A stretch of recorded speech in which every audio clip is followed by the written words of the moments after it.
It's Wednesday, February 9th, 2022, and I've got a update for you. Obviously, it's the cab. It's coming along pretty good. Pretty happy with it. Um, it's all individually cut boards. I cut tongue and groove on my table saw for the side pieces. That's all the 100-year-old redwood, and the beams are all mahogany, African mahogany that are larger than the thin sheets of redwood that I had from John that are only 1/4 inch. So that wasn't going to be structural, so I opted for the redwood, and it actually stains up really well to match the redwood. I got the front done. It's all placed inside. The doors are just that one's just set in there. I've got some miniature hinges coming and brass doorknobs for that. They will function. The other one looks like this. It's all individual tongue and groove with glass, which is obviously dirty. Try to center it for you. I used for the glass. It worked out perfect. These cheap frames, and the glass is really thin. It's 1/16 of an inch, which actually matches my thickness of my veneer blade actually perfectly. So that worked out really well for the glass. It's all glued up with the exception of the top. I've got to do this without dropping. I've got to make up some more roof stringers for the rest of the supports all the way through the back. This area will all be kept open for access to the cab, which is getting smaller by the minute. Every time I put something on here, it gets really smaller. And in reference to that, I've got to reposition the reverse quadrant because it's actually too close to the window, and I won't be able to get a window sill on there because I'm going to have working sliding windows on here. And so I'm going to be moving that in towards the center about 3/4 of an inch to make that a little bit easier to access. I'm also going to redo this handle because it's really out here a ways. I want it closer to the center so it's a little bit easier to manipulate. And these are all dadoed in. These tongue and groove, mortise, whatever you want to call it, in there. Those are not glued yet because I've got to cut the ends of it down a little bit. I got to come up with a good looking solution for the rear, and I've got some ideas in my head for that.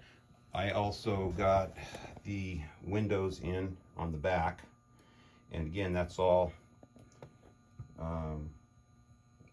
tongue and groove, perfect size for the glass to fit in there, and it just slid right down in these dados, and they actually turned out really well. I'm pretty happy with the placement on those. And if you look from the back, you kind of get an idea of the roof line pitch. It's about 3 degrees, and so there's going to be some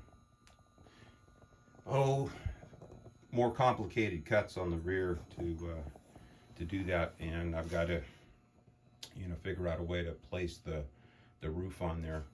But it's really coming out nice. I'm really happy with the way this is turning out. It's been a little bit of a challenge, but nothing I couldn't handle. I did have to reinforce the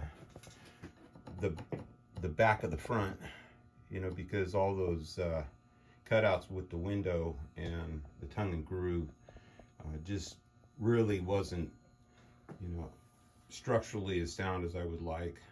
So I did reinforce that, and that's going to be fine. I'm going to like having the working doors. That's going to be a nice touch. But it's coming. It's actually going to be really solid once I get all the rafters and braces all glued up. It's going to be pretty solid. I don't think it's going to be as fragile as a lot of people said it would be. And for mounting the cab, I've got these sleeves that are going to come up underneath. I'll just be drilling a hole underneath the corners, and I'll be threading that in. So that's how I'm going to be mounting the cab, unless I come up with a better idea. It's going to be a little bit more of a challenge to the rear because I've got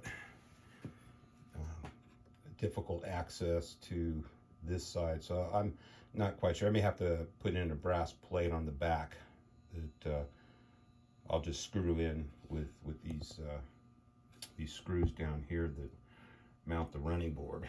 So that's an option I may be doing. But you know, cutting down the reverse quadrant is not going to be as bad as it might sound. Just a matter of drilling a couple more holes and making sure that they line up right, shortening that shaft, taking it off and cutting it down on my lathe and rethreading it, and that should be fine. Get that handle further away from the window towards the center, because I don't think accessing it through the window is going to be really a good idea, because one of the problems is when you put, see if I can do this, when you get it in reverse all the way towards the back, it's a little bit tight to access it. So that's one of the reasons why I got to move that thing back. I didn't really take that into consideration when I placed that the first time. I kind of got an idea of what the cab was going to be, but I didn't realize it was going to be quite that close. So anyway, that's it for the update, and I hope you like it. I think it's coming out real well. The beams, you know, they look oversized, but once I get the roof on, you know, that'll hide the massiveness of those beams, and you won't be seeing them. So anyway, that's the update, guys. Thanks for watching, and I'll keep you posted on the next one when I get the rear done and the roof on. So take care, and I'll talk to you later.